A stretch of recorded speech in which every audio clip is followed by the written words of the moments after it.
If your security camera ever shows you something at 3:33 a.m., don't watch it alone. What would you do if the person on your camera wasn't a person at all? Stay till the end. This story still doesn't have an explanation. This is the last place on earth I thought something would find me. My name is Daniel Cole. I'm 34, and 3 years ago, I moved to a rented farmhouse outside Marfa, Texas. Nearest neighbor, 2 miles away. I thought isolation meant safety. I was wrong within the first month. I worked remotely, so the silence didn't scare me. I liked it. I thought I understood what alone actually meant. There was one camera I should have paid more attention to. The house came with 4 old cameras: porch, backyard, driveway, and one aimed at a barn I never used, 40 yards behind the house. The realtor said the last tenant left in a hurry. She never said why. I didn't ask.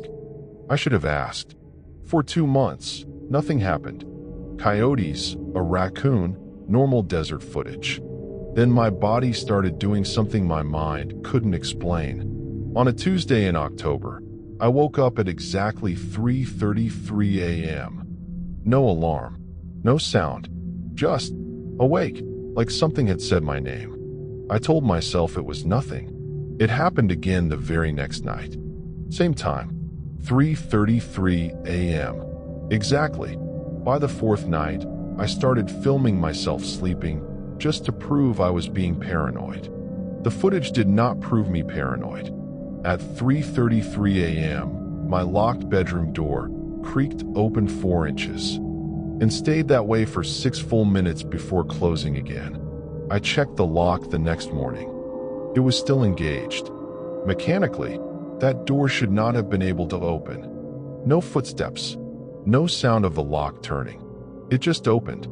So I went back through every night of barn footage since I'd moved in, and I found something in every single one. One single frame out of thousands where the barn door was open. One frame, a 24th of a second, faster than a human eye can register. Before and after that frame, closed.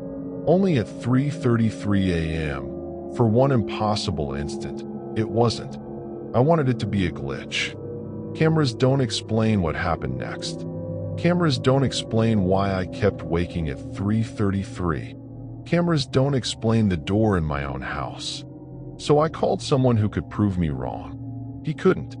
My friend Marcus, an IT tech, drove 3 hours from El Paso and spent a full day checking my system for hacking or malfunction. What he said before he left is the part that still haunts me. He found nothing wrong.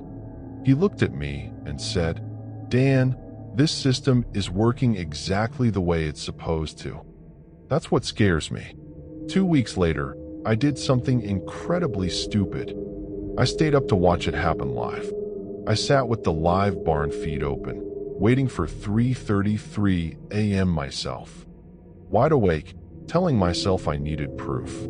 At 3:29 a.m., the entire desert went completely silent. The wind didn't slow down.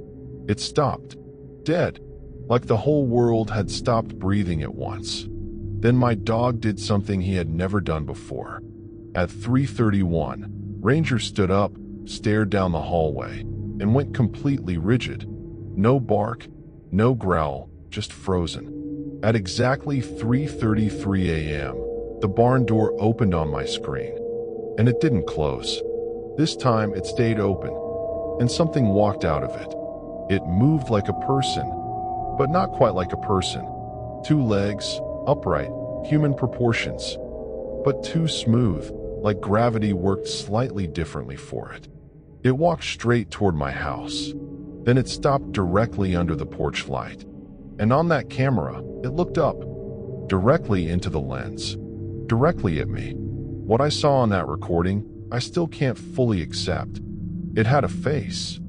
And when I slowed the footage down later, I recognized it instantly. It was my face. Not similar, not close. Mine, wearing a flat, patient smile I have never once made in my life. My dog broke his silence exactly once. Then something made him stop. Ranger let out a single sharp bark, and then went instantly, unnaturally quiet again. The thing on my porch did something that confirmed my worst fear.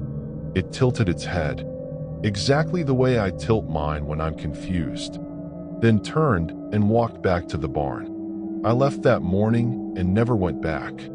But leaving didn't end it. I packed one bag, put Ranger in the truck, and drove to Austin, a city with neighbors, with noise. I thought that would fix it. 3 weeks later, at exactly 3:33 a.m., I woke up again. New apartment, new cameras, same time. My stomach dropped before I even checked the footage. It hadn't stayed behind in Texas. It found me here too. There it was, in my hallway. My own face, that same flat smile, watching my bedroom door. Then I discovered something worse.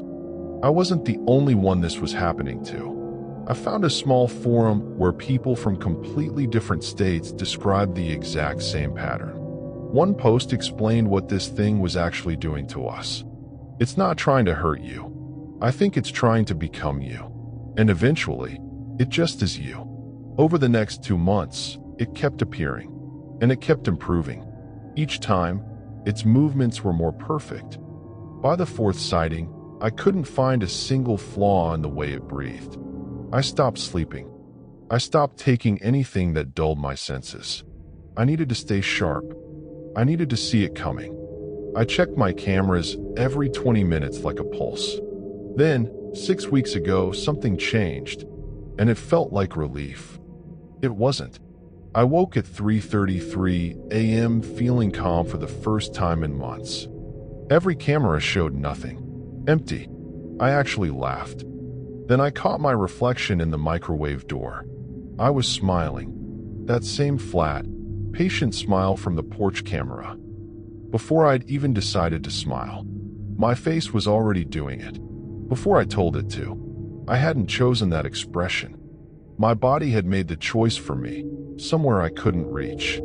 I checked every camera in the house that night. What I found was worse than seeing it. There was no figure anywhere. No hallway shadow. No silhouette.